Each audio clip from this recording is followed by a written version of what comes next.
welcome back everybody. So, I'm going to do another react here. So this one is called Why Society Hates Artists and Always Has. I'm going to give it a watch. So I've only seen about, I don't know, like 5-10 seconds. Probably more like 5 seconds of it. Anyway. Society has always hated artists. This hatred is not the way you think hatred really expresses itself. I mean, artists aren't being burnt en masse or being... And by the way, since I haven't seen this, viewer discretion is advised. I don't necessarily know what's going to be in here. We'll see if I have to edit this again and re-upload later or something like that. Anyway. Beaten up on the road. In fact, on the surface, people love to consume art. They binge TV shows, they blast music, hang paintings on their walls. In fact, people seem to love art. But the people who create the art you love, society has spent centuries making sure that these people stay powerless. Vincent Van Gogh. So immediately sounds a little bit antagonistic in the sense of he's kind of portraying that there's like maybe this antagonism or whatever animosity towards the artistes or artists, whatever. Anyway. One of the most famous painters of all time just sold one painting while he was alive. Think about that. Just one. He died penniless, alone, and convinced that he was a failure. Didn't he cut off part of his ear? Or maybe that was somebody else. I could be wrong. Today his work sell for like hundreds of millions of dollars or whatever, but none of that goes to him, nor did he ever see any of this wealth. Franz Kafka, a pioneer of existential thought, was so disillusioned with what his work had brought him in his lifetime that he instructed his best friend to burn all his work after he was dead.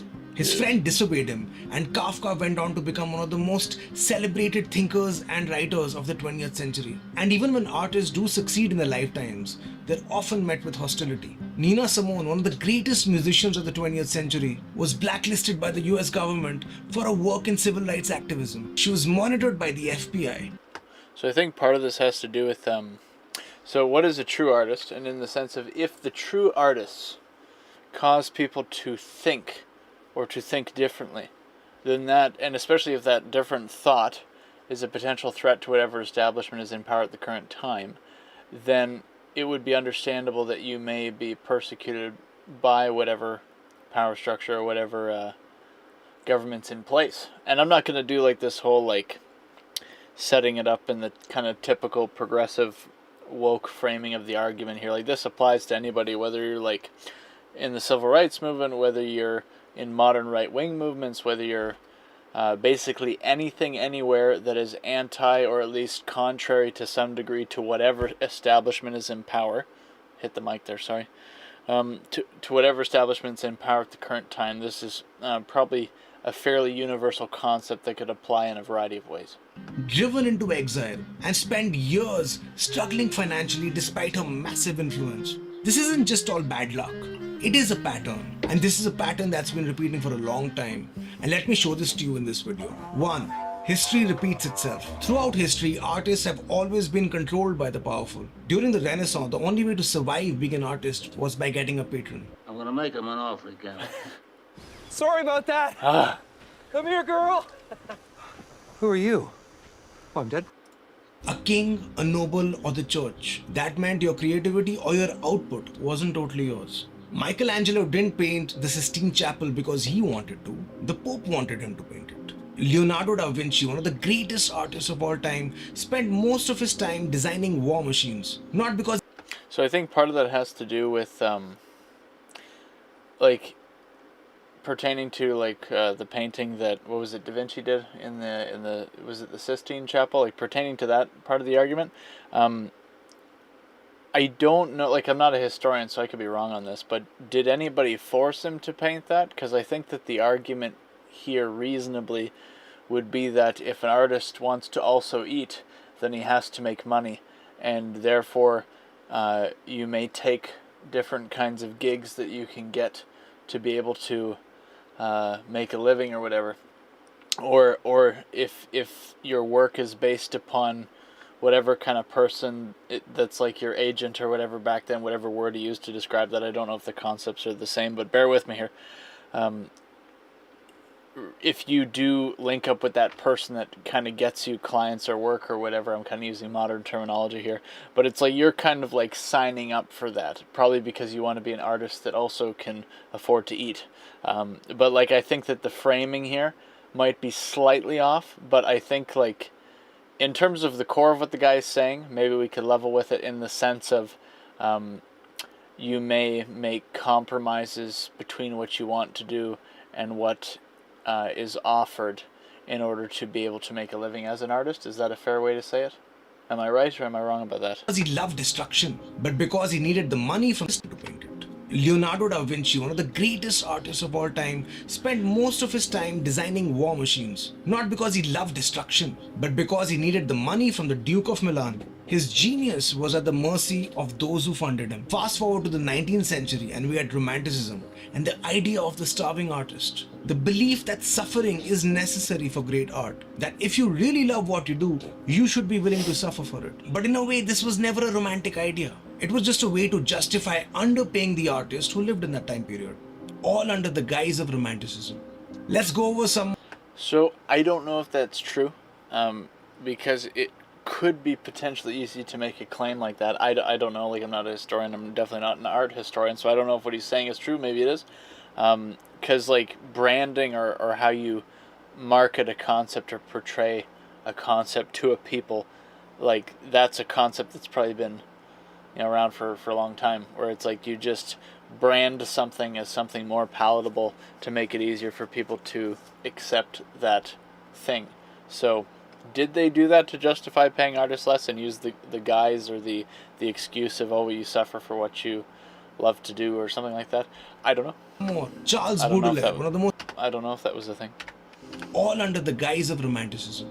Let's go over some more. Charles Baudelaire, one of the most influential poets of all time, dies in poverty. Edgar Allan Poe, the father of modern horror, lived in financial ruin his entire life. Even Frida Kahlo, now considered a feminist icon, spent much of her career struggling to be taken seriously. And I don't know why, but this mindset exists solely for artists and creative thinkers. I actually don't know that it exists solely for artists and creative thinkers. I think it may exist for just anybody who in any kind of way goes against the system or status quo of the time, for better or worse. So this could apply to people that are of a righteous mindset or of an unrighteous mindset. It depends on what the standards and morals and beliefs of the society they're in currently are, right? So for example, like does contradictory thought inherently make you an artist, or does it just make you somebody who believes something different? Because like what were the persecutions that the early church went through, right? And I don't know that I would label them primarily as artists, right? So it's like this whole idea of incurring opposition for certain work that you're doing is not necessarily something that is completely just happening to artists. It's just anybody that is going against whatever the current kind of status quo is. But in terms of like the concept that he might be portraying of, because as soon as an idea becomes packaged into something that is expressible en masse or easily portrayed to a large amount of people, I guess you could define that as an artistic venture. So for example, like say somebody wants to convey an idea, so they make a video explaining it, or a painting or a drawing or a piece of literature explaining it. Does that now make the idea a piece of art, or is art something more vague and subjective in its definition? I don't know. Am I making any sense here? Anyway. To be taken seriously. And I don't know why, but this mindset exists solely for artists and creative thinkers. No one tells doctors to work for exposure. You'll be... So to be fair, he did use creative thinkers there, so creative thinkers, I guess, might be something slightly different than artists? Potentially? I don't know. Solely for artists and creative thinkers. No one tells doctors to work for exposure. You'll be laughed out of the room. No one tells engineers that their passion should be the reward for their work. But to make suffering a part of someone's identity is pretty unique to artists and intellectuals. Okay. Oh, and intellectuals. Okay. So now I think I see what he's saying. Like when he's talking about the idea of...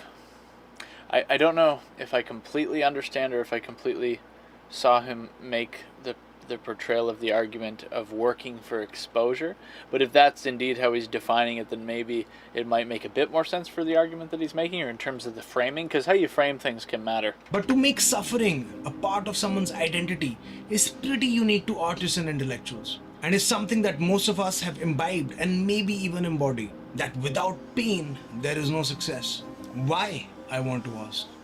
Why do you, the customer, value the most poignant works of art as almost being valueless? And why do you, as a creator of it, accept that pain is a part of the process? It's a sadistic relationship, I think, that society has with its thinkers. This myth keeps artists desperate, and desperate people are easy people to exploit. This is So that, I think, maybe is changing a little bit with the modern context of the internet, where now, you could also get something out to a large amount of people fairly easily and inexpensively, so it might be easier to make a living as an artist. I don't know that this concept is always believed to be true, like the concept that he's portraying here, but it might be fairly prevalent. keeps artists desperate, and desperate people are easy people to exploit. This is why an artist willing to sign away work which is potentially worth millions for pennies is a patron or an investor's dream. Infinite value for minimal investment. And if you thought this would have ended a while ago, the 20th century arrived. Corporates took over the places of kings and emperors. Hollywood locked actors into brutal contracts. For example, Judy Garland, while working on The Wizard of Oz, was made to take amphetamine so that she could keep working insane hours. Record labels have always taken majority. I wonder if that's true. I don't know if that's true, but maybe it's true. I don't know. So that she could keep working insane hours. Record labels have always taken majority of the royalties while the artist keeps scraps, and it's basically a chokehold whether you listen to them or you're faced with failure. Prince had to change his name to a symbol just so that he could get fair compensation. Painters were told that their work had no value unless a gallery owner decided otherwise. Jean-Michel Basquiat, one of the greats of our time, whose paintings now sell for over $100 million, was seen as a street kid and never respected while he was alive. And today, streaming platforms pay musicians pennies, gigs are lowering costs, everyone is trying to squeeze the artist in 2025, while the CEOs of these companies are richer than any musician to have ever lived. Social media buries posts unless artists pay for promotion. AI models steal work to create AI-generated art without ever crediting the artists whose work they have scraped their data from. The game has always stayed the same, just the tools have changed. 2. The system keeps artists poor. So the other part of the arguments he made on the first point there, it is interesting. I think that yeah, like so he's probably right in terms of how like the concepts are fairly similar, but just the methods in the modern context are changed or different compared to the past. But another thing that's tough is that I think it's fair to say you just have more people doing the thing as well. So the market's been opened up to more of a global scale because of the internet, but you also, is it fair to say, just have more people doing the things. And so it's like the rat race maybe intensifies because you're trying to stand out even more amongst a growing sea of people. Whereas if you were like one of 500 painters in your city, it might be easier to stand out to your entire city of 100,000 people or whatever, because you only had to stand out amongst those other 499 people, as opposed to now stand out on YouTube or Instagram or whatever, out of however many millions or whatever the number is of painters, right? And then like what platforms have the most pull, and also like is your art something that is quote unquote deboosted or not, like depending on if you like are, you know, playing into what the platform likes or not or whatever. Like it can be a scary thing depending on what it is that they want you to push as well, right? Because another thing, like I don't know if he's going to get into it, but you could argue that some of the concepts he laid out alluded to it. It's like how many of these studio executives and everything else like make artists push degeneracy that they wouldn't otherwise want to push, or at least to that level. Like you look at like the whole like rap game, pop, rock, every other kind of thing going on pretty much. It's like how many of these people would push certain concepts so hard if they were making a comfortable amount of money completely independently, like would they be doing these things the exact same way, or is it a result of the money, like like the influence and the money and the people holding the cash or whatever, right? Or on purpose. There's a phrase that people love to say. If you love what you do, you'll never work for another day in your life. But I believe only a person with a great love of pain or a sadist could have coined this term. It sounds nice, but in reality, it's just a way to get people to accept low wages. Imagine telling a lawyer, you should be grateful that you get to defend people in court and uphold the law. You don't need money. You are defending people. You are a good man. Go, Mr. Lawyer, defend people out of the goodness of your heart. The lawyer'd laugh in your face, man. But musicians hear this every day. So do artists, writers, actors, anyone in the creative field hears this every day. You should be so grateful that you do what you love for a living.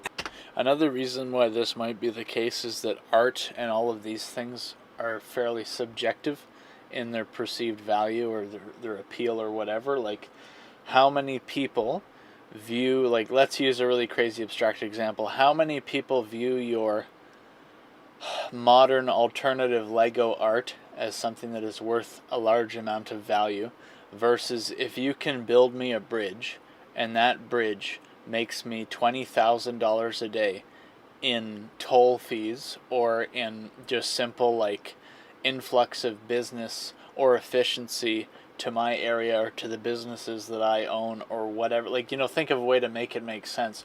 Like, you could argue that there's more of a calculatable value on that thing, and also there might be a precedent for what that kind of thing is worth, whereas like with art being kind of niche, it's like, is there always a prior value that's been established for a certain kind of artwork, or is everything just super niche and just like this weird murky thing? And how much of it is also kind of based off of like what the rest of the market perceives the value as? Like, is part of what makes the fine art worth so much is that other people also agree that it is worth a lot. If nobody thought it was worth very much, is it fair to say that it would not be relevant and that people wouldn't want to pay very much for it, right? So it's like the creative field, it's one of those things where people probably really value it if they like it. Like, people might really value certain films or shows or poetry or whatever, but does that value like correlate to a high price tag for them, or is it just like, oh, that's nice, I really like that, but I would never pay for it? Like, how many people kind of think of it like that, whereas if it's like a car, like that has very high utility value, and they're like, oh, that helps me so greatly, I would be willing to pay XYZ amount of dollars for that. But like this show, like, is this show or movie worth like anything above like $40 to me? Like sure, I like it and I would spend lots of time consuming this content, but like it's not worth anything crazy. I know that they put in a bunch of time, effort, and money, but it's not like, I don't view it as worth as much as my car. And like, to be fair, it's like these are kind of like not necessarily great comparisons, but like, what is the agreed upon value of a thing that is vague? Depends on who you talk to. Is that a fair summary? I could be off in my example that I just gave there. Hopefully something makes sense. The creative field hears this every day. You should be so grateful that you do what you love for a living. And I do think this is politics of envy. Just because you feel that it must be so much fun to make music or art as your profession and you don't love your job, so it's only obvious that you get paid while the artist struggles. It's so obvious. This is interesting because I feel like, is it like, I think I feel this on an internal level where it's almost like the guilt of enjoyment. Is that fair to say? Where it's like, if you love your job, then maybe you feel guilty for making a lot of money at it, because maybe we're subconsciously trained that you're only allowed to make a lot of money at things that you hate or that people kind of unanimously hate doing, and that makes it okay to make a lot of money because it's hated. So it's like you trade your dislike of the thing for a large amount of money, whereas if you love what you're doing and also get paid a lot for it, it almost is like you're cheating. It's a weird thing. It's a kind of this weird thing where how much of that is like a conditioning to think that work is supposed to suck. So as soon as you love the work, then it's almost like you're cheating at the game of of business or of work or of whatever you want to call it. It's weird. And people, and what this guy's saying, I think he might be hitting the nail on the head here a little bit about how everybody, to some degree, on a subconscious level, might or a lot of people might think like this, where it's like they kind of figure like, well, like, you enjoy it, so it's like it's not a big deal if like you make less because you enjoy it. Like, and it's not necessarily that people think about it with that kind of like anger or envy, but I think that people, if people understood how much you love doing the thing, they might be a bit more agreeable to paying you not as much for it compared to if you really hated doing it. You know what I mean? Like, it's like people feel that it's worth the extra cost if it is a pain to do it. Like, people might be more willing to let the plumber charge them more for doing a dirty job compared to doing a really easy, like, or not even easy, but just a really clean job per se. This might not be a great example, but It's only obvious that you get paid while the artist struggles. It's so obvious. Rather than questioning yourself that why the hell are you doing a job that you don't love, your reasoning goes to, because I do a job I don't love, so a person who loves their job must suffer. It's a self-hating argument in my opinion, and I think you should really ask yourself why you spend most of your day doing something you don't want to at all. And when artists do try to make money, they run into the next problem, which is the gatekeepers. Record labels decide which musicians get funding, streaming algorithms decide who gets heard, gallery owners decide which art gets exposure, publishers decide which books get published. And in our current system, this funding is like a giant chokehold around your neck. Do what I, the patron or the corporate or the label wants, or we cut your work off. so it's different when he's using the example of the patron, because I would assume by patron that is meant customer. I assume that those are possibly synonyms here, because in that case, it's like if you're making something for customers to purchase from you, then it might make sense to make something that the patron would enjoy. But then there's like this push and pull between making the art you want to make and making the art that you think that your audience would like. But you could argue, are those one and the same? Because does your audience like you for your stuff? So then if you make what you like and your audience is based around what you like, then what you like hopefully would be what or might be what they like. But, you know, a lot of factors here. Yeah. The patron or the corporate or the label wants, or we cut your work off. This is the template of what we want, and if you don't fit in, goodbye. See you. Thank you for coming. Next, please. That's why most mainstream art sounds and feels just like a McDonald's meal. A great investment, but a bad burger. And as artists, we aren't competing. Fighting words for some people there. McDonald's meal. A great investment, but a bad burger. And as artists, we aren't competing with each other. We're competing with the people who own the system. And 2025 is showing us the end game of these corporates. Make artists replaceable. AI can now generate music, write books, make paintings in mere seconds. If art is cheap, artists are worthless. And that's the game. Point 3. Society needs art but refuses to value it. Every major movement ever was. I think that, so this is the thing that most average people may not believe or realize. People might see art as a privilege but not necessary. And see, this is the interesting thing, is it's like, does art matter? Is art needed? Is art important? Is art valuable to a society? Does art increase the chances of well-being and success of a society? Is art even needed? Right? So the average person that works a regular job that is not creative or artistic, some of them may think, well, no, we don't need it. But they may also watch their whatever show that was made by some form of artist. You know, they might consume content at some point that was made by an artist or something. And what he's probably about to get into here is maybe like, so something, you know, ever was fueled by art. So like, just based off of what I've heard and what I think he's saying / about to say, I'm going to make this prediction that art and design, to varying degrees, fuels technology. Like if you look at, is it fair to say that Steve Jobs was more of an artist than like an engineer or anything like that, like more of a visionary than necessarily the nuts and bolts kind of person? And so as a result, like, you know, design and how design appeals to people, like all cars could be boxes, right? Just straight up boxes, but they're not usually.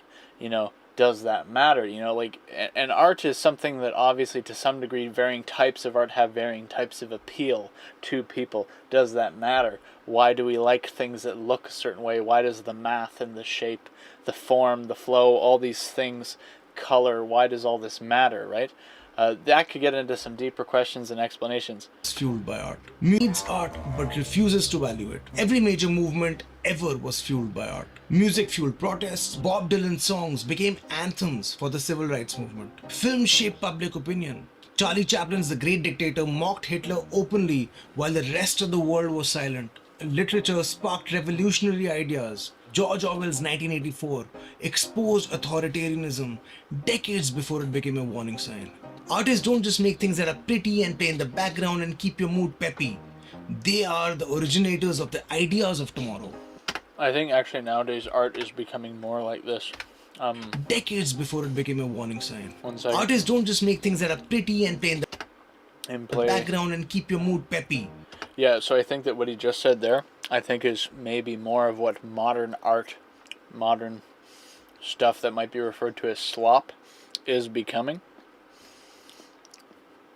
Because nowadays you could argue that more and more art or more and more, like, anything that is defined as content, and even some things that are defined as art, you could argue it's becoming less and less of substance, right? Like things are just, is there this vibe that things just feel kind of worse or less quality now? Why is that? Like how much stuff sticks with you nowadays and really impacts you in a meaningful way compared to decades past? So is it possible that there is such a base level being applied to art as to make it feel like it is just this surface level thing, just kind of flashy colors and to try to make you peppy, but it's like a cheap fix or something like that? Is it possible that what he's saying actually is what more of the modern art stuff is?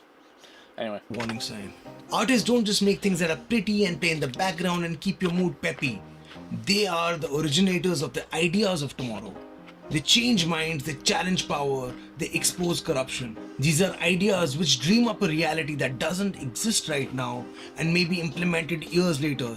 These are the ideas that matter. That's why every authoritarian regime censors artists first. Do you want to know if you're living under an authoritarian regime? Just see if your government censors art. Straight away sign. The more repressive.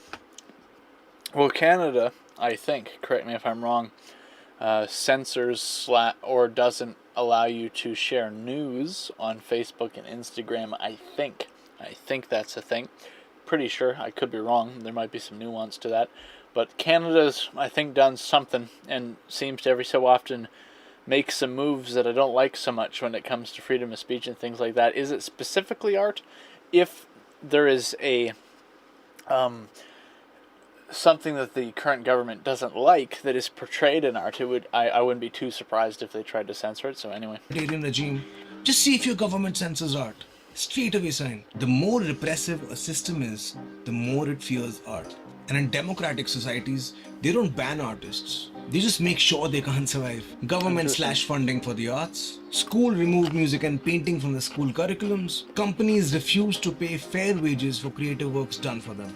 And then they tell us, the artists, that we're not hustling hard enough or we have our head in the clouds. But here's the thing, without art, society collapses. Without music, art, architecture, there is no culture. Without writers, there's no history. Without painters, there's no beauty. When people look back at 2025, 200 years from now, they're not going to be going over your auditing books. They're not going to be studying your financial statements. They're not going to be see whether your company had a successful quarter. What will be remembered will be what did your buildings look like? How did people live? What were the writers thinking of? What did the song sound like? That's what they will refer to as being the culture of this time period, not the overinflated piece of real estate you just invested in. Number 4, So I think that's kind of interesting because it's, like what defines or composes a culture or what makes it unique. For the most part, it's probably going to be its art or its artistic style and how that's expressed in a variety of ways. One of the things being architecture, with which people might not think a whole lot of nowadays, just because we don't really make a whole lot of uniquely, distinctly pretty things compared to how we used to back in the day. Like, we don't tend to have anything that is made nowadays that looks like chapels or or really anything like that, or if it is made, it's not done like, you know, the old buildings were done. Like how much stuff is like hand chiseled or even power tool chiseled by craftsmen, taking like however many years it would take to do something like that, or however much time, right? Because nowadays with modern tools it might be a bit faster, but like how often is that done ever? Or is it more like, you know, square shapes, and even if the shapes are kind of weird, it's all like steel and metal and, you know, very kind of blunt and, you know, like modern stuff, right? Anyway. Only way forward. The truth is, the system isn't going to change on its own. Art is enjoyed in retrospect more than in real time. We don't really see artists as human beings, we see them as characters. So we're never really close to one, and we wouldn't want to be. But there are ways to fight back for us artists, and hope that terrible double edged sword keeps pushing us through, even when probability isn't on our side. But that's what it is. The internet age may have buried us under so much content that we literally don't know what to see anymore. But underneath this avalanche, there is a ray of light. For the first time in history, you can literally do anything you want to and find someone on this planet who connects with you on the same subject. Direct communication with people who want to hear your voice is possible for the first time in human history. And as artists, thinkers, creative people, maybe that's all we need to do. Keep talking and find the people who listen. Crowdfunding, Patreon, Bandcamp, direct sales. Patronage from the people who actually want to consume your art and not from the powers who want to mold it. Because let's be honest, large corporations and big money own everything. And the only way forward for people like us is to communicate and build a relationship with the people who care about what we do. That's it. Anyway, I love my work and I love making music. And this is a song that I'm really proud of having made. If you liked it, please leave a comment and let me know. Thank you, and I'd love to connect with you. Interesting. So yeah, that's something. So I think there's some pretty solid arguments made here, and he's probably right, at least on a good amount of it, or at least right on the concepts. Not necessarily that I would agree with him on everything, but some good points made here, some good ideas. And I think that in terms of the solution oriented stuff, because it could be easy to just focus on like the black pill aspect of a lot of things, and things might be feeling kind of dystopic nowadays and depressing. That could definitely feel real sometimes, potentially. But at the end of the day, what's the path forward? Like, who is going to lead, right? And when it comes to like what is the solution, what he's talking about when it comes to like essentially, he kind of either said this or maybe implied like this idea of like, you kind of build a community, like you go like direct to consumer, and nowadays with all the crowdfunding stuff that like he mentioned, it becomes easier to kind of be like an independent artist. And nowadays that might be, the internet is this really interesting kind of double-edged sword, because the company people, like the corporate people, probably don't like it, because now it kind of like, is this the right way to say it, democratizes art. Like nowadays you have kind of that direct access to everybody, or at least potentially like a lot of people, right, through the internet for probably a relatively low price from many places in the world, as opposed to these centralized places of control. So a lot of the people that are where the gatekeepers are kind of losing their ability to gatekeep, which is good. At the same time, now the market's opened up and might be way more competitive, but if you kind of play the game right with, I guess, knowing how to target your niche, then maybe you can kind of grow that fan base. And even if there's the people in power that own the platforms like Patreon or whatever, like, have you heard of somebody that you liked their content? Have you heard of them being banned on Patreon because they held views that Patreon didn't agree with or didn't want to support, or whatever the reason was? And but then there's alternative platforms like Buy Me a Coffee and Subscribe Star, I think. But you can make the argument, what if even those places ban your content creator or artist that you like for whatever reason? What I think might be almost a rule of thumb for the internet is when there are platforms that tend to ban for certain reasons, it might be likely that eventually somebody else will see a gap in the market to kind of take advantage of and be like, you know what, we are the new free speech support crowdfunding platform, and we're not going to ban you for XYZ political or whatever issue, and you could use our platform instead of Patreon to support your favorite artists. Come over here, you know. So it's like the people that are the more like perceptive business people might see those kinds of things and seize the opportunity. But beyond that, is it possible that the future eventually just becomes everybody having their own website per se, or kind of in a way where they're like their own website and they have like a donate option on their own website? This, I think, is becoming, I think, maybe more common with all the different banning and stuff like that happening around, like political commentators and content creators and things like that.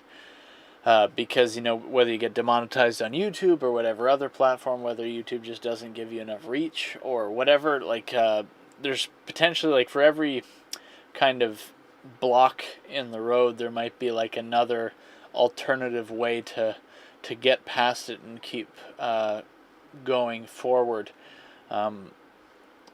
So yeah, the internet and technology, yeah, both a lot of good and a lot of bad. And so you gotta like